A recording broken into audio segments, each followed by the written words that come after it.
എല്ലാം ഷംസീറിന്റെ തിരക്കഥ. സ്പീക്കർക്കെതിരെ യൂത്ത് കോൺഗ്രസ്. വീണ ജോർജിനെതിരെ KSU. വീണ ജോർജിന് നേരെ അതിക്രമമുണ്ടായ സംഭവത്തിൽ സ്പീക്കർ AN ഷംസീറിനെതിരെ പരാതിയുമായി വന്നിരിക്കുകയാണ് യൂത്ത് കോൺഗ്രസ്. സ്പീക്കറുടെ ഫോൺ കോളുകൾ പരിശോധിക്കണമെന്നാവശ്യപ്പെട്ട് DGPക്ക് യൂത്ത് കോൺഗ്രസ് പരാതി നൽകി.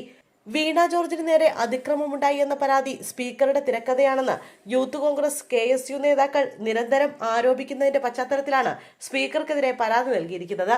വീണ ജോർജിന് അതിക്രമം നേരിട്ടു എന്നത് സ്പീക്കർ AN ഷംസീറിന്റെ തിരക്കഥയാണ് എന്നാണ് KSU നേതാക്കൾ ആരോപിക്കുന്നത്.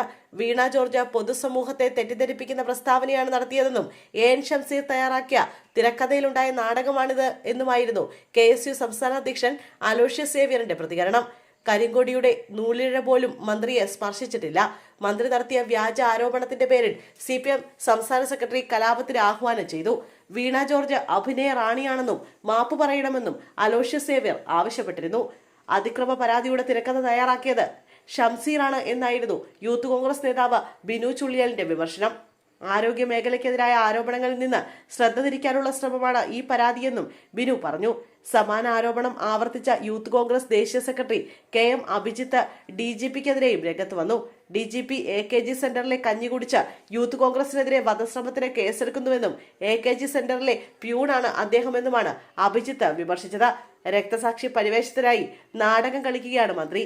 യൂത്ത് കോൺഗ്രസ് മന്ത്രിയെ ആക്രമിക്കില്ല, എന്നാൽ CPMകാർ തന്നെ മന്ത്രിയെ ആക്രമിച്ചേക്കാമെന്നും അതിനാൽ മന്ത്രിയുടെ സുരക്ഷ ശക്തമാക്കണമെന്നും അഭിജിത്ത് ആവശ്യപ്പെട്ടു. മന്ത്രി വീണ ജോർജ് മികച്ച നടിയാണെന്നും അഭിജിത്ത് പറഞ്ഞു.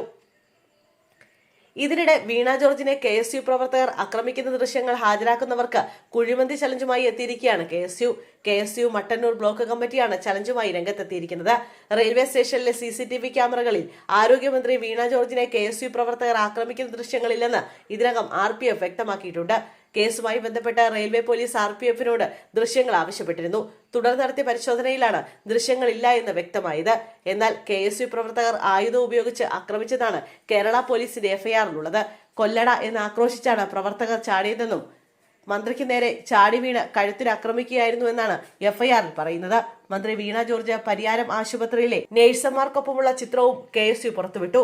കഴുത്തിന് ഗുരുതര പരിക്കുള്ള മന്ത്രി ചിരിച്ചുകൊണ്ട് ഫോട്ടോയ്ക്ക് പോസ്റ്റ് ചെയ്യുന്ന ചിത്രമാണ് KSU പ്രചരിപ്പിക്കുന്നത്. ICUവിൽ പാലിക്കേണ്ട മര്യാദകളില്ലാതെ ഫോട്ടോ എടുത്തതിനെയും KSU വിമർശിക്കുന്നുണ്ട്.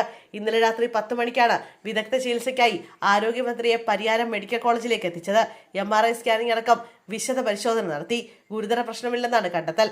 കഴുത്തിലെ ക്ഷതം മൂലം തലയ്ക്ക് പിറകിലും വലത് കൈയിലും വേദന പടരുന്നത് മരുന്നുമൂലം നിയന്ത്രിച്ചതായി മെഡിക്കൽ സംഘം പറയുന്നു. MRI റിപ്പോർട്ട് പ്രകാരം കഴുത്തിലെ കശേരുകൾക്കിടയിലെ ഡിസ്കുകൾ നാഡീ മൂലങ്ങളിൽ അമർന്നുള്ള സമ്മർദ്ദമാണ് വേദനയ്ക്ക് കാരണമെന്നാണ് കണ്ടെത്തൽ. അടിയന്തര ശസ്ത്രക്രിയയുടെ ആവശ്യമില്ല. നിരന്തര നിരീക്ഷണം ആവശ്യമുള്ളതിനാൽ പരിയാരം മെഡിക്കൽ കോളേജിലെ ICUവിൽ തുടരാനാണ് ഡോക്ടർമാരുടെ നിർദ്ദേശം.